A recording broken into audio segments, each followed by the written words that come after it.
Hi friends, ఈ వీడియోలో మనం రోజువారీ రాశి ఫలాలలో మేషరాశి వారి గురించి తెలుసుకుందాం. అంతకన్నా ముందు చిన్న రిక్వెస్ట్ ఫ్రెండ్స్, ఈ వీడియో కనుక నచ్చినట్లయితే లైక్ చేయండి, షేర్ చేయండి, అలాగే సబ్స్క్రైబ్ చేయడం అసలు మర్చిపోవద్దు. మీ యొక్క సపోర్ట్ నాకు ఎంతో అవసరం.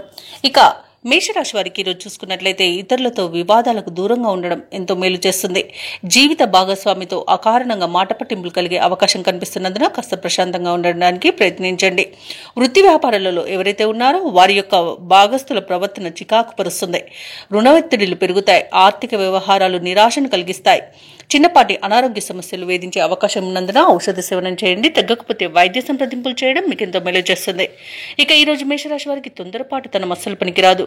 అలాగే విద్యార్థులకు చేసే తప్పిదాల వలన విద్యా నష్టం అనేది ఏర్పడుతుంది. ఉద్యోగస్తులకు లంచాలు తీసుకోవడం వలన ఉద్యోగ నష్టం అనేది ఏర్పడుతుంది. వ్యాపారస్తులకు కూడా ఆలోచించకుండా నిర్ణయాలు తీసుకోవడం వల్ల వ్యాపార నష్టాలు కూడా కలుగుతాయి. ఇక ఈరోజు చెడు అలవాట్ల వల్ల ప్రమాదాలన్నీ జరిగే అవకాశం ఉన్నది. మద్యపాన సేవనం చేసి వాహనాలు నడపడం వలన వాహన ప్రమాద సూచనలు అయితే కనిపిస్తున్నవి. ఇక వ్యాపారస్తులు అనుభవం లేక తీసుకునే నిర్ణయాల వలన వ్యాపార నష్టం అనేది కలుగుతుంది. ఇక ఈరోజు వ్యవసాయదారులకు పంట నష్టం అనేది కలుగుతుంది. అలాగే నకిలీ విత్తనాల బెడద కూడా కనబడుతుంది. ఇక వైద్యులకు కూడా కష్టకాలం అని చెప్పవచ్చు. సినీ రంగం వారి ఇబ్బందులు పడతారు. కాంట్రాక్టర్లు వచ్చిన కాంట్రాక్టులను చేజార్చుకుంటారు. ఇక ఈరోజు ఆస్తి నష్టం కలుగుతుంది. అలాగే కోర్టు వ్యవహారాల్లో కూడా మీకు అనుకూలమైన తీర్పు లభించకపోవచ్చు. ఇక అనేక రకాలుగా చికాకులు అనేవి ఏర్పడతాయి. అలాగే ప్రేమికులు విడిపోయే అవకాశం కూడా ఉంది. భార్యాభర్తల మధ్య వివాదాలు మరింత జటిలమవుతాయి. ఎవరైతే దూర ప్రయాణాలు చేస్తున్నారో ఆ ప్రయాణాలలో వాహన ప్రమాద సూచనలు ఉన్నవి కాబట్టి వాయిదా వేసుకోండి, లేదా తగిన జాగ్రత్తలు తీసుకోవడం అనేది చెప్పుకోదగ్గ సూచన. అలాగే మేషరాశి వారికి రోజు రాబడి విషయంలో అసంతృప్తి అనేది ఉంటుంది. ఆకస్మిక ప్రయాణాలు చేస్తారు.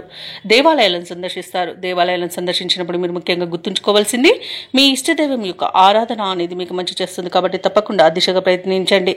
ఇక ఈరోజు వ్యాపార వాణిజ్యవేత్తలు ఎవరైతే ఉన్నారో వారు అనుకున్న లాభాలను పొందలేకపోతారు. ప్రభుత్వ ఉద్యోగస్తులు ఎవరైతే ఉన్నారో వారికి మరింత పని ఒత్తిడి అనేది మీద పడవచ్చు. క్రీడాకారులకు, చిత్ర పరిశ్రమ వారికి విదేశీ పర్యటనలు రద్దు చేసుకోవాల్సి వస్తుంది. ఇక విద్యార్థులు మరింత కృషి చేస్తే కానీ ఫలితం కనిపించని రోజుగా చెప్పవచ్చు. ముఖ్యంగా మహిళలకి కుటుంబ సభ్యులతో తగాదాలు ఏర్పడే అవకాశం కనిపిస్తుంది. ఇక ఈరోజు మేషరాశి వారికి అదృష్ట రంగు తెలుపు, ప్రతికూలమైన రంగు ఎరుపు, అదృష్ట సంఖ్య 9. ఈరోజు మేషరాశి వారు దుర్గా సూక్త పారాయణం అలాగే సత్యనారాయణ స్వామి పూజించడం వలన మంచి శుభ ఫలితాలను పొందుతారు. అలాగే పనులలో వచ్చే ఆటంకాలని తొలగించుకోగలుగుతారు.